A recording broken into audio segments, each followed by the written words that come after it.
también en este contexto todo lo que tiene que ver con el escándalo español, el escándalo en la Andis, pero además no solo ese escándalo, sino también una peculiar coincidencia que vos encontrás, y hay un análisis interesante que tenés para hacer en ese sentido. Exactamente, Agustina. Lo primero para decir, a propósito de lo que vemos aquí atrás, que vamos a desarrollarlo breve, lo más sintético y a su vez claro posible, es que los periodistas tenemos la obligación de denunciar los hechos de corrupción. No solo la obligación, los que elegimos hacer periodismo de investigación, perdón la autorreferencia, por los que escriben sobre todo, que algunos dicen, qué sé yo, decimos que los contratos con el Estado deberían revisarse de manera aleatoria. Debería haber un organismo que revisara o que revise todos los contratos de las empresas públicas con el Estado.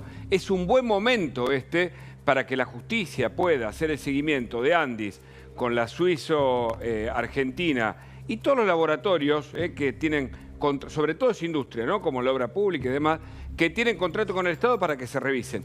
Dicho esto, no podemos despreciar el pensamiento lateral o el pensamiento contextual, porque si no nos transformamos en ingenuos, ¿viste? Como aplaudidores de un lado o de otro, según las circunstancias o el sesgo que cada uno de nosotros tenemos. ¿Y cuál es el escenario en el que ocurre esto? Primero, para entendernos que en un sistema democrático, lo que se buscó a partir de hechos de violencia que se dieron en La Plata, en Junín, en Loma de Zamora, en Corrientes, y podemos seguir contando, en la Facultad de Derecho, es un escenario de violencia. Claramente, hay una violencia que busca, además de las piedras, embarrar, salpicar con barro a todos los actores. Ahora, después, a partir de las escuchas de Karina Milei, que no demuestran nada y que no las publicamos porque no tienen validez periodística, por más que otros medios las hagan, es que hay una extorsión. ¿Qué es lo que quieren demostrar con las escuchas de Karina? ¿Te tenemos escuchada? ¿Es otro carpetazo? ¿Es otra operación? Bueno, son preguntas que hasta acá tenemos que plantearnos. ¿Por qué? Porque del otro lado siempre está el fantasma de la corrupción. Y este es el escenario fundamental, sobre todo porque a partir del fantasma de la corrupción se puede generar cierta inestabilidad del sistema y del propio gobierno.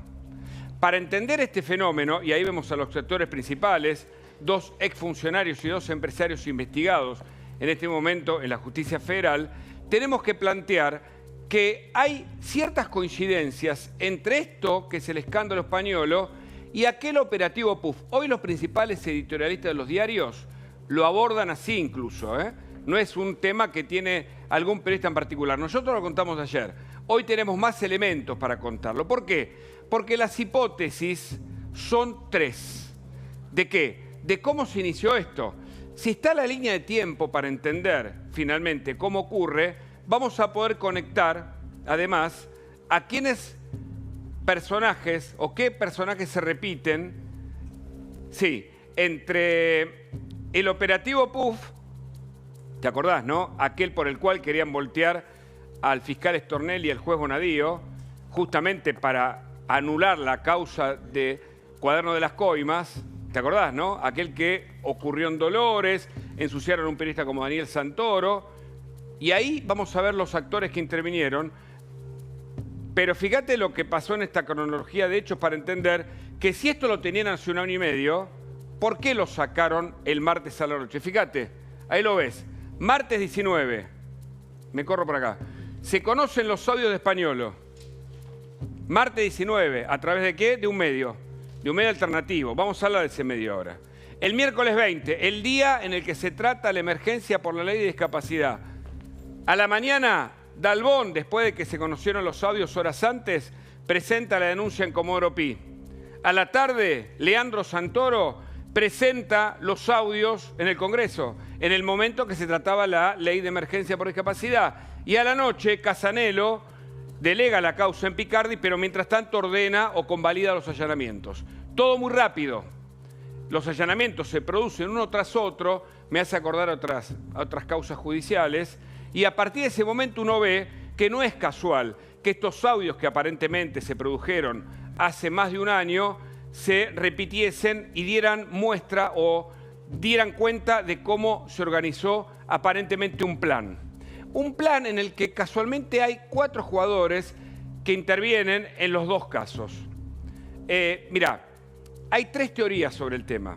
Una, que es la que menciona Pagano, que hasta hace 5 minutos era libertario, está en contra. Pagano, ustedes saben, está con Franco Bindi, un abogado que estuvo en la causa del operativo PUF. Si está el documento, vamos a ver que en su momento representó a Echeves, un jugador clave ahí en aquella operación, insistimos, que fue habilitada por un juez, que el juez Villena de Loma de Zamora, para investigar una causa de narcotráfico vinculado con el rey de la Efedrina, con Segovia, y a partir de ahí se derivó unos audios en donde buscaban embarrar a Casanelo, a Stornelli y a Bonadío. Pero Bindi, Franco Bindi, pareja de Marcelo Pagano, que apunta a José Luis Vila es su nombre del gobierno, que en una nota a Daniel Santoro ayer le dijo no tengo nada que ver con eso, es subsecretario de Asuntos Estratégicos del gobierno.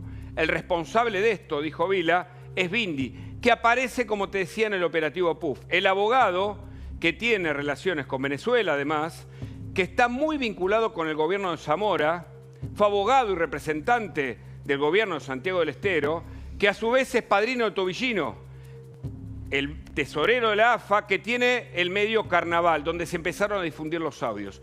¿Entendés la secuencia de personajes que aparecen en este escenario, con Bindi a la cabeza, especialmente como abogado, al que se le apuntan varias de las fuentes y que pone la segunda de las teorías en sospecha? Tal vez la más clave en esto, porque la de Vila, que desde el gobierno, desde Francos, lanzaron estos audios, no parece ser muy creíble. Ningún gobierno se pega un tiro en el pie por más internas que tenga.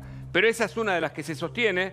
La otra, la de Bindi, es la que vamos a desarrollar brevemente. Y una tercera, ¿no? La de Cerimedo, que dicen que pudo haberlo escuchado en algún momento cuando Spagnuolo, ese actor tan particular, decía y contaba algunos hechos porque la mujer, justamente, de Cerimedo trabajaba en el Andis.